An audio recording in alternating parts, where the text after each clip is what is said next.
તો હવે વાત કરીશું દીપડાની દહેશતની।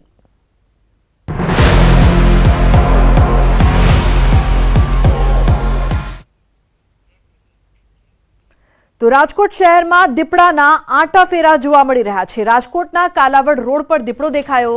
રાજકોટનો ધમધમતો વિસ્તાર છે કાલાવડ રોડ। 1 જાન્યુઆરીના મોડી રાત્રે હોટલ પાસે દીપડો પહોંચ્યો હતો। તો કાલાવડ રોડ પર દીપડો પહોંચ્યા હોવાની ઘટનાથી લોકોમાં ફફડાટ ફેલાયો। સીસીટીવી ફૂટેજમાં દીપડો હોવાનો મળ્યો છે પુરાવો। આરપીજે હોટલ નજીક દીપડો આવ્યો હોવાના વધુ એક સીસીટીવી ફૂટેજ પણ સામે આવ્યા છે। સીસીટીવી 22 ડિસેમ્બરના હોવાનું સામે આવ્યું છે। તો દીપડો દેખાતા લોકોમાં દહેશતનો માહોલ જોવા મળી રહ્યો છે। રાજકોટમાં એકવાર ફરી દીપડો દેખાતા લોકોમાં ભય। રાજકોટ શહેરમાં સૌપ્રથમ વખત જે છે દીપડો આવ્યો હોવાના સીસીટીવી ફૂટેજ સામે આવ્યા છે।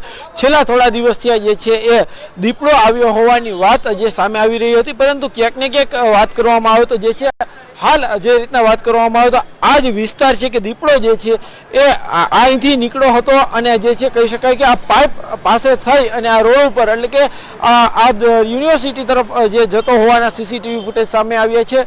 એવું પણ માનવામાં આવે છે કે આ જે સીસીટીવી ફૂટેજ સામે આવ્યા છે તે 1 જાન્યુઆરીના હોવાના જે છે એ જે સામે આવ્યો હતો। કહી શકાય કે છેલ્લા થોડા દિવસથી આ દીપડો જે છે આ વિસ્તારમાં દેખાતો હોવાની વાતો સામે આવી રહી હતી, પરંતુ હાલ જે રીતના વાત કરવામાં આવે તો જે છે અહીંયા કહી શકાય કે ક્યાંક ને ક્યાંક દીપડાની દહેશત જોવા મળી રહી છે। અત્યાર સુધી દીપડાના સગળ મળ્યા હતા, પરંતુ સીસીટીવી ફૂટેજ સામે નહોતા આવ્યા, પરંતુ સૌપ્રથમ વખત એવું બન્યું છે કે દીપડાના જે છે સીસીટીવી ફૂટેજ સામે આવ્યા છે।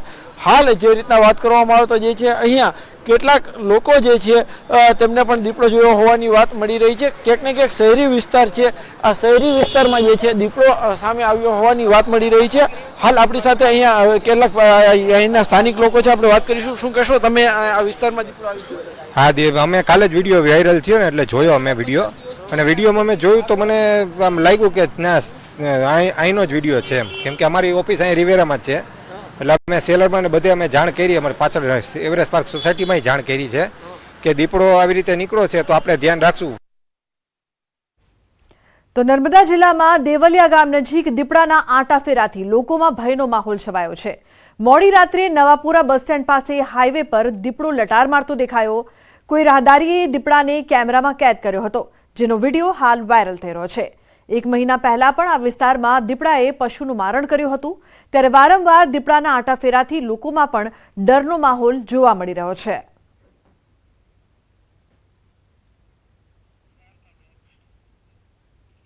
બીજી તરફ દ્વારકાના ખંભાળિયામાં શ્વાનનો આતંક જોવા મળ્યો। ખંભાળિયા શહેરમાં રખડતા શ્વાને હુમલો કર્યો। નગરગેટ વિસ્તારમાં શ્વાને મહિલાને બચકા ભર્યા। મહિલાને ગંભીર ઇજાઓ પહોંચતા હોસ્પિટલ ખસેડાઈ છે। પગના ભાગે મહિલાને 8 થી વધુ ટાંકા આવ્યા છે। શ્વાનના આતંકથી વિસ્તારમાં હાલ ભયનો માહોલ છે। તો રખડતા શ્વાનના ત્રાસથી લોકોને બહાર નીકળવું પણ મુશ્કેલ બન્યું છે।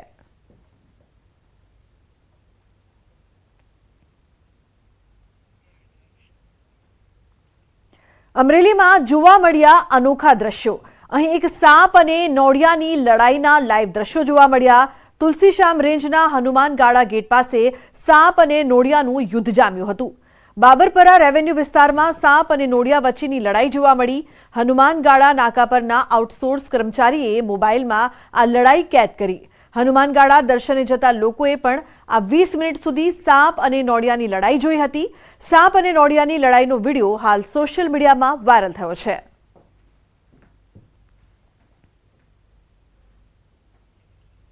મહત્વનું છે કે સાપ અને નોળિયાની લડાઈના આ લાઈવ દ્રશ્યો સામે આવ્યા હતા। બંને દુશ્મનો બાખડતા જોવા મળ્યા હતા।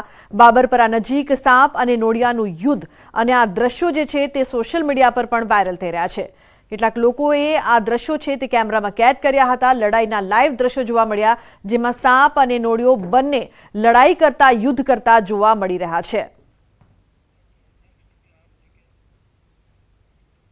સમાચારમાં આગળ વાત રાજકોટની ભેળસેડિયા વેપારીઓ સામે તંત્રની તવાઈ જોવા મળી રહી છે। કેકની બેકરીઓ પર આરોગ્ય વિભાગની રેડ। લાઈવ બેકરીમાંથી વાસી જથ્થો મળી આવ્યો છે। 145 કિલો અખાદ્ય જથ્થો મળી આવ્યો છે। ફૂડ લાયસન્સ વગર ધંધો કરતા 19ને નોટિસ પાઠવવામાં આવી। તો તાજી કેકના દાવા કરતી લાઈવ બેકરીમાંથી વાસી જથ્થો મળી આવ્યો। માહી લાઈવ બેકરીમાંથી એસેન્સ, ફ્લેવર્સ, બેકરી ફેટ સહિત કુલ 145 કિલો અખાદ્ય જથ્થો મળી આવ્યો છે. કે લાઈવ પફમાંથી પણ 9 કિલો વાસી સોસ મળી આવ્યું. તો દાણાપીઠ, જૂના માર્કેટિંગ યાર્ડ, પરા બજાર સહિત 10 અલગ અલગ જગ્યાએથી સિંગ તેલના નમૂના લેવાયા છે. ફૂડ લાયસન્સ વિના ધંધો કરતા 19 ધંધાર્થીઓને નોટિસ પણ ફટકારવામાં આવી છે.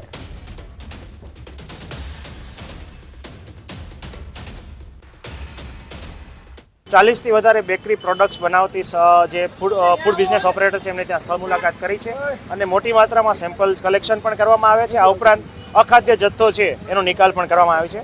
જે યુનિવર્સિટી રોડ ખાતે આવેલી છે તેને ત્યાંથી અખાદ્ય 145 કિલો જેટલો જથ્થો છે એ મળી આવેલો હતો. મુખ્યત્વે આ જથ્થામાં એક્સપાયરી વીતી ગયેલ એસેન્સ એટલે કે ફ્લેવરિંગ એજન્ટ છે, પ્રિઝર્વેટિવ છે, આ ઉપરાંત જે બેકરીનો ફેટ છે અને સાથે સાથે કલરિંગ એજન્ટ વગેરે બધી વસ્તુઓ મળીને 145 કિલો જેટલો અખાદ્ય બેકરી આઇટમનો જથ્થો છે એ નિકાલ કરવામાં આવ્યો છે. તો હવે વાત કરીએ દીકરીઓના દુશ્મનની.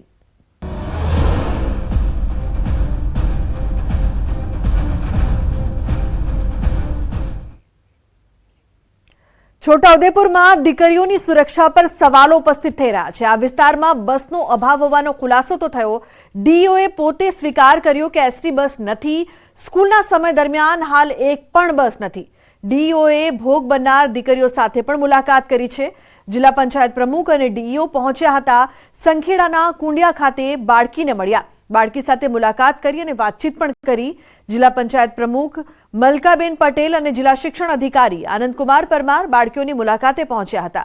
નોંધનીય છે કે ખાનગી વાહનમાં જઈ રહેલી વિદ્યાર્થીઓની છેડતી થઈ હતી. વિદ્યાર્થીનીઓ ચાલુ જીપમાંથી નીચે કૂદી ગઈ હતી, જેમાં વિદ્યાર્થીનીઓને ઈજા પણ પહોંચી છે. આ ઉપરાંત સાંસદ સહિતના નેતાઓ પણ બોડેલીની ખાનગી હોસ્પિટલ પહોંચ્યા હતા, જ્યાં તેમણે પીડિત વિદ્યાર્થીનીઓના ખબર અંતર પૂછ્યા. સાંસદ ગીતાબેન રાઠવા, ધારાસભ્ય અભેસી તડવી અને તાલુકા પંચાયત પ્રમુખે વિદ્યાર્થીનીઓ સાથે વાત કરી.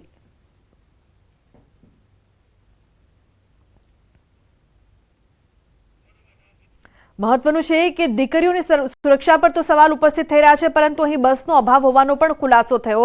કારણ કે દીકરીઓને શાળાએ જવું હોય છે, બસની સુવિધા નથી, જેના કારણે આ દીકરીઓને જીપમાં જવાની ફરજ પડે છે. અને એવી જ ઘટના કાલે બની હતી કે જ્યારે જીપમાં વિદ્યાર્થીનીઓ જઈ રહી હતી ત્યારે તેમની સાથે છેડતી કરવામાં આવી, બળજબરી કરવાનો પણ પ્રયાસ કરવામાં આવ્યો. હિંમત દાખવીને આ દીકરીઓ છે તે ચાલુ જીપમાંથી કૂદી ગઈ હતી, જે બાદ તેમની ઈજા પણ થઈ છે. અને અત્યારે જે તમામ સાંસદ ધારાસભ્યો છે તે તેમને મળવા માટે પહોંચી રહ્યા છે.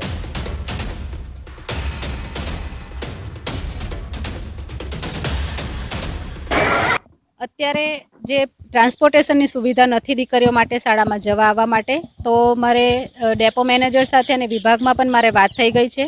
ટૂંક સમયમાં બસની સુવિધા પણ શરૂ થઈ જશે. આ દીકરીઓ સાથે જે ઘટના બની છે એ ખૂબ ખરાબ ઘટના છે. ખરેખર આમ જોવા જઈએ તો દીકરીઓની હિંમતને દાગ આપવી જોઈએ કે એમને પોતાના જીવના જોખમે સ્વ બચાવ કર્યો છે.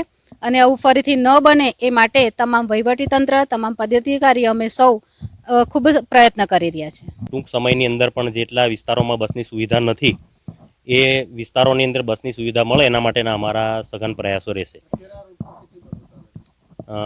હાલમાં તો આ રૂટ ઉપર શાળાના સમય દરમિયાન લગભગ એક પણ બસ નથી. પણ ટૂંક સમયની અંદર બસ શરૂ થાય એના માટેના અમારા સંયુક્ત પ્રયત્નો છે. તો છોટાઉદેપુરમાં દીકરીઓની અસલામતીના કેસમાં મોટી ખબર. વિદ્યાર્થીનીઓની છેડતી થતા ચાલુ વાહને કૂદી હતી. માત્ર છેડતી નહીં, આરોપીઓએ દીકરીઓને લૂંટી પણ લીધી. દીકરીઓ પાસે રહેલા પૈસાની ચલાવાઈ હતી લૂંટ. છેડતીના ડરથી 7 જેટલી દીકરીઓ કૂદી પડતા ઈજા પહોંચી છે. 2 દીકરીઓ ગંભીર રીતે ઈજાગ્રસ્ત પણ થઈ છે. જીપ ઊભી રાખવા આજીજી કરી પણ ડ્રાઈવરે ન રોકી. સંખેડા પોલીસે વાલીની ફરિયાદ લઈને કાર્યવાહી કરી છે. તો ખાનગી જીપમાં છેડતીનો આરોપ, 2ના નામ ખુલ્યા. છેડતી કરનાર એક આરોપીની અટકાયત પણ કરાઈ છે. શાળાના અભ્યાસ કર્યા બાદ ઘરે પરત ફરતી હતી વિદ્યાર્થીનીઓ ખાનગી વાનમાં પાછળ બેઠી હતી. વાલીઓએ કહ્યું કે બસ નથી આવતી, તે જલ્દી મૂકો. ઈજાગ્રસ્ત દીકરીઓ હોસ્પિટલમાં સારવાર માટે દાખલ છે. વિદ્યાર્થીનીઓ કૂદી ગઈ પછી અકસ્માત સર્જાયો હતો. મળતી જાણકારી પ્રમાણે પિકઅપ વાનમાં આગળની કેબિનમાં ડ્રાઈવર સહિત 3 તેમજ પાછળ 2 અન્ય વ્યક્તિઓ બેઠા હતા. વિદ્યાર્થીનીઓ બેસી ગયા બાદ ડ્રાઈવરે ગાડી પૂરપાટ ઝડપે ભગાવી હતી.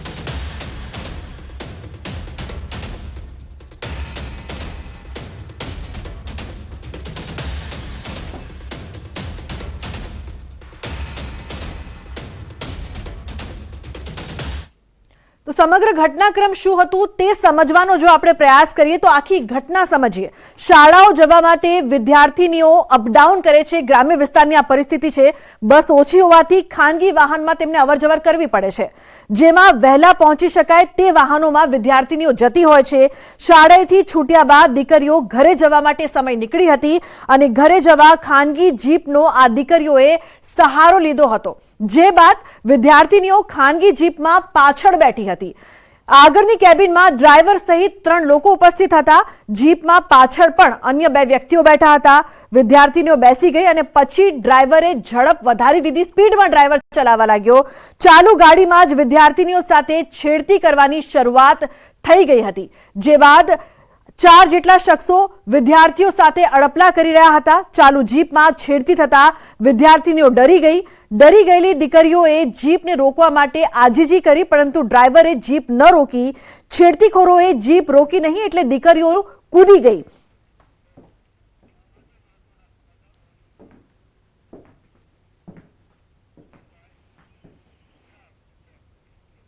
અન્ય મહત્વના સમાચાર પર નજર કરીએ. કબૂતરબાજીમાં વધુ એક મોટો ખુલાસો થયો છે. ચેન્નઈ અને મુંબઈ સુધી પહોંચી છે તપાસ. દિલ્હી અને ચંદીગઢ સુધી પણ પહોંચી છે તપાસ. કબૂતરબાજીમાં અલગ અલગ રૂટનો ઉપયોગ કરવામાં આવતો હતો તેવો પણ ખુલાસો થયો છે. તો કબૂતરબાજીમાં એક બાદ એક અન્ય ખુલાસા.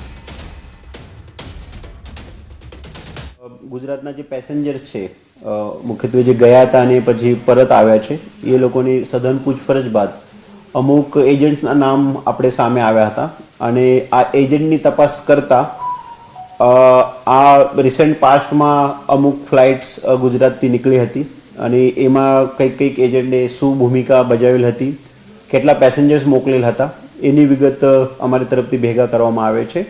સાથે સાથે એ જે રૂટ બાબતે એક ઇન્ટરેસ્ટિંગ માહિતી જે સામે આવી છે એ રૂટ અલગ અલગ વખતે બદલાય છે. દાખલા તરીકે અત્યારે આજે ફ્લાઇટ દુબઈથી અને ફ્રાન્સથી પરત આવેલી છે.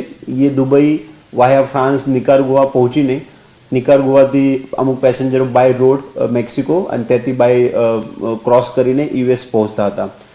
એ પહેલાં જે સિસ્ટમ ઓપરેટ થતી હતી એ અહીંયાથી દુબઈથી યુરોપથી ખાસા સમય સુધી લોકો મેક્સિકો ઉતરતા હતા અને મેક્સિકો એરપોર્ટથી બહાર નીકળીને પછી યુએસ પહોંચતા હતા. જ્યારે મેક્સિકોન ઓથોરિટીને ખબર પડી ત્યારે એ મેક્સિકન ઓથોરિટીએ એરપોર્ટથી જે બહાર નીકળવાની સિસ્ટમ છે એ બંધ કરાવી દીધી.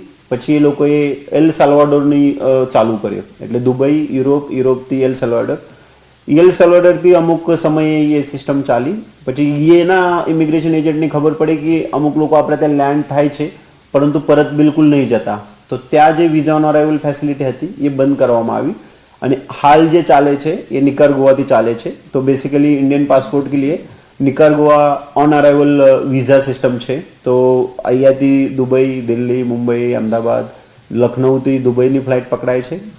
દુબઈમાં અમુક સમય રાહ જોવામાં આવે છે અને જ્યારે આગળ જવાની નિકારગુઆની ફ્લાઇટની વ્યવસ્થા થાય છે ત્યારે એ લોકો નિકારગુઆ ઉતરીને નિકારગુઆથી બાય રોડ નિકારગુઆથી ક્રોસ કરી મેક્સિકોથી યુએસએ જાય છે.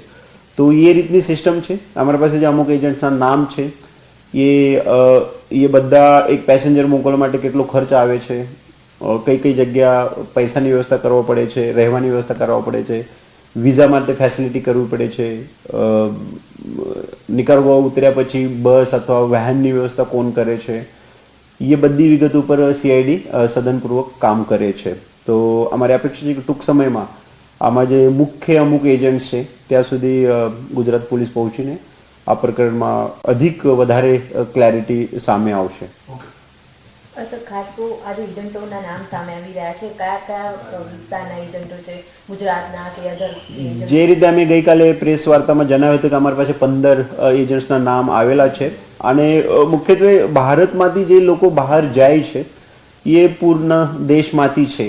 તો લોજિકલ છે કે એજન્ટ્સ પણ જે છે એ અમુક અને અલગ અલગ જગ્યાથી છે.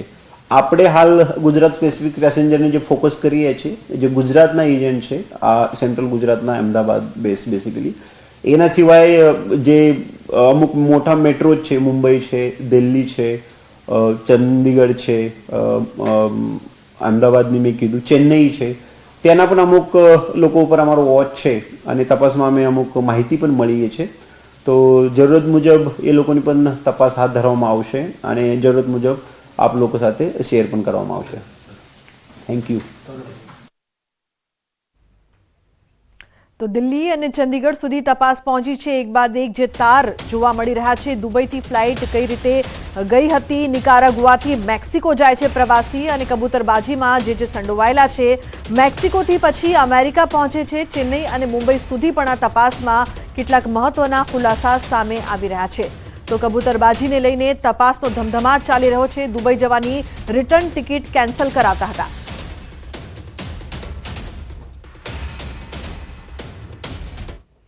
સમાચારનો પ્રવાહ યથાવત રહેશે. હાલ રોકાઈશું એક બ્રેક માટે. આપ જોતા રહો ન્યૂઝ 18 ગુજરાતી.